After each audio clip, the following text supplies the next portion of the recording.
think it is interesting, the combination of COVID, the shift to e-commerce and online sales, the nearshoring of critical supplies, which you mentioned, are all really reshaping the supply chain, especially in the retail space.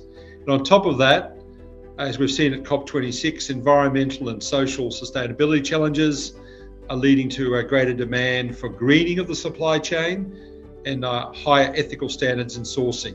All of this is creating a lot of disruption in the supply chain and financial pressure on suppliers as they invest to meet these different and competing challenges.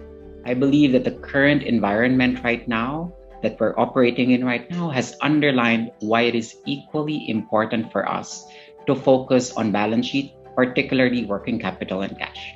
There is an increasing pressure on the ability to convert cash across all of the players, whether it's from the changing consumer behavior that was mentioned a while ago, or the significant supply constraints caused by the bottlenecks in multiple areas of the network, and the unprecedented inflation that we're seeing across the board.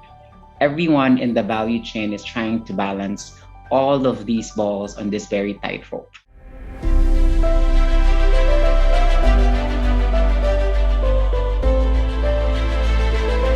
The focus on the supply chain has increased more than ever, and the supply chain finance is something which we can use very effectively to bring in some kind of efficiency, reduce the cost in the entire ecosystem, help our suppliers to come and collaborate in this program, and which brings their cost, maybe increases their efficiency, and definitely brings down our cost in bargain.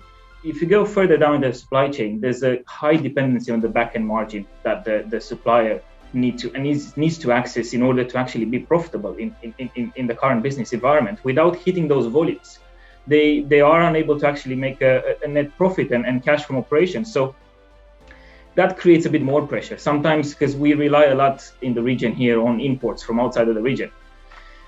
The brand providers from outside of the region, sometimes they push products onto the market. It's not a pull model, it's a push model. You push certain products which might not sell.